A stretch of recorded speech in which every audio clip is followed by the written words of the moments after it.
The final conflict is, according to John Truby, a battle of values. Explosions are fun, but are meaningless as it's values that matter. There will be a choice of how life is lived after the battle. The way that the protagonist wants and the way that the antagonist wants. The better way of living is what everything has been about. The opponent with the stronger values is the one who wins and gets to determine the new reality. The problem is, as previously discussed, Ginger has no values. This is evident in the fact that he is clueless, lost, and just following someone else whose primary value is that his own life is worth more alive than dead. No values equals no motivation, no desire. How does Ginger want to live after this? Is just being alive enough of a value? But being alive is Yurtjuk's value. Ginger needs to choose something else. He's our main character. You'd think that he'd be front of the queue in the supermarket of values. Fuck these passive characters. Sorry, Ginger. Without any values that have substance, values that will support them in the final confrontation, what weapons of morality do they have left? Is it fair to say that their stories have ended? If every story is like a roller coaster of a journey, as in that old cliche, does this mean that the train has stalled mid-loop? Did the train ever get to the loop? Or is it just that first downward incline, never to stop hurtling down? Where and how can they grow? How can they change? The ultimate question now is, what will life for everybody be like after the coming confrontation? So, for any hope, we need to establish what it is that Ginger needs. That will hopefully get us to understand what he imagines life is going to be like after this conflict. What better way to do that than to ask him directly? Ginger, can we talk? Fuck off! Ginger, please. Fuck off! You're pissed off at me for calling you a weak character. Let's rebuild you, Ginger. Let's get you your agency back. Instead of a weak character, let's have a new, strong Ginger. But first I need to know some things. What do you want, Ginger? I want to go back to a time before all this. Before the blue walls. No, before the fighting. Before the... I don't even know. I can't do that for you. I'm sorry. You're here now, so let's just focus on that for a while. What do you think that being here can help you achieve? Being sent back will help me achieve more than being here. If I send you back now, well, you're not in a good state in the story. Your body is very injured. Is that what you really want? Then why? Why did you do that to me? I mean, there has to be jeopardy. Risk and sacrifice show how much you want something. I wanted to be so lost on a spaceship that I allowed my body to be hurt so seriously. Well, what do you think you would do if you were the Ginger on the spaceship? How do I begin to answer that? I know nothing of this ship.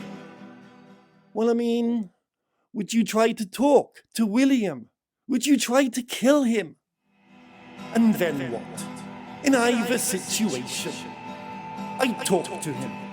You want me to talk, you establish some way for me to talk to Earth. I know of no technology unless the aliens do. Even then, what do I say? I can't talk for an entire world.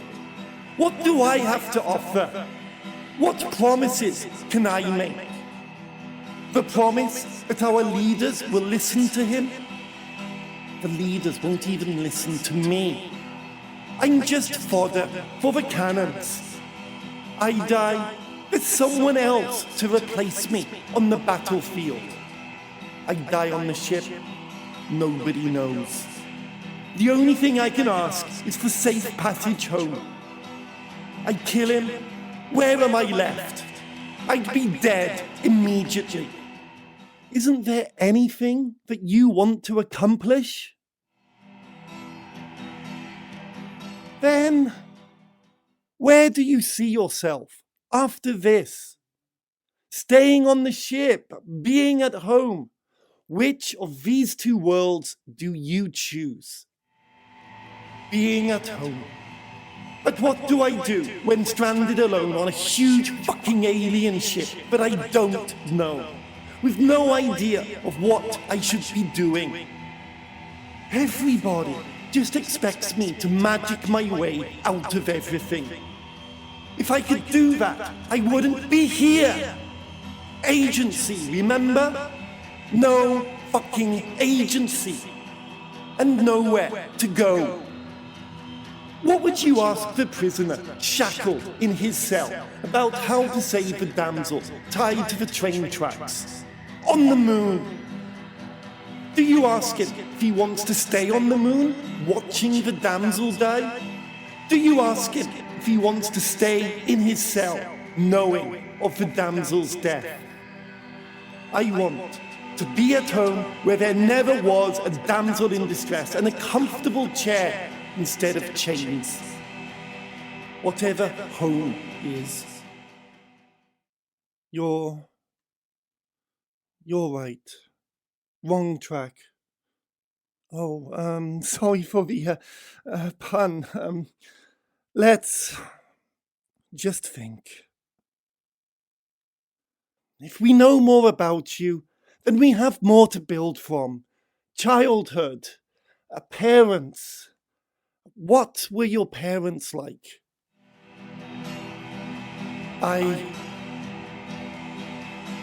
It all starts with mummy and daddy. Issues, that is. Is there anything that you can tell me about them? What did they look like?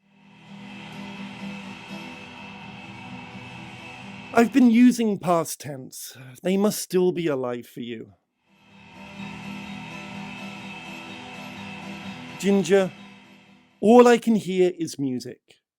Is that because you can't remember, or are you just not communicating?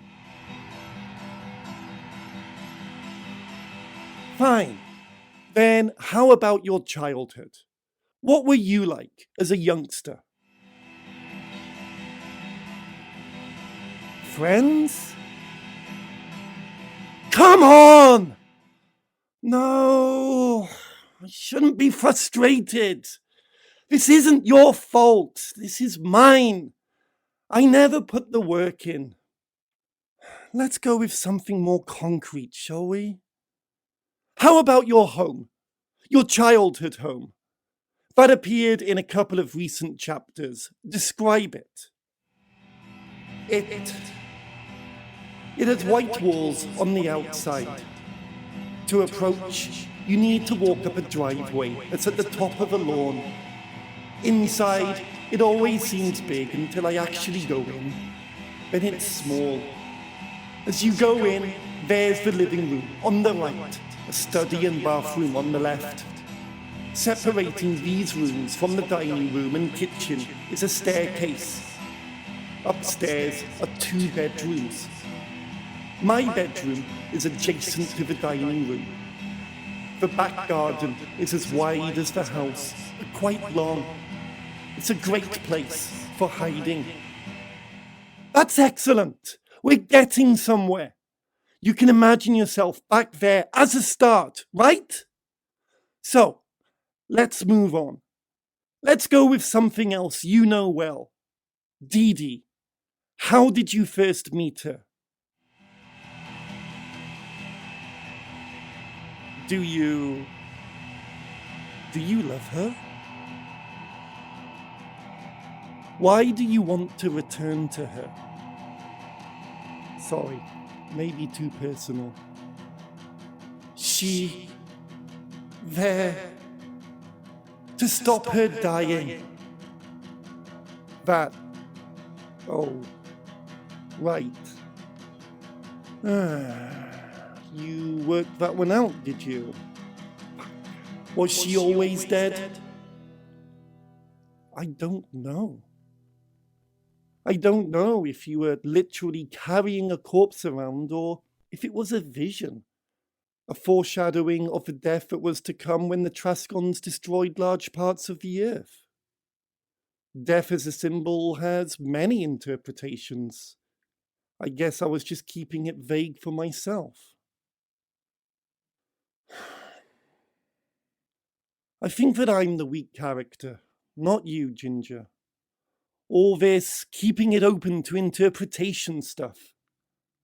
Really shot myself in the foot, didn't I? That was the rot. It was always the rot. I wanted it both ways.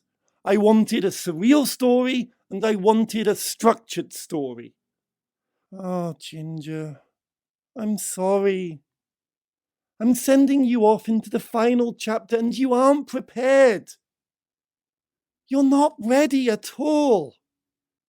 There's more story that you need to experience first, but you can't. I don't have the skills to help you. I don't. I can't. I can't see a way to finish this story in a way that makes sense. Not in the time left, at any rate. Maybe that's the original Daniel's Nemesis' skill. But this is where he left you. I can't rely on him to help you. Not at all. I can't do it. And as for you, who is listening, this is hardly the way to build into a series finale, is it?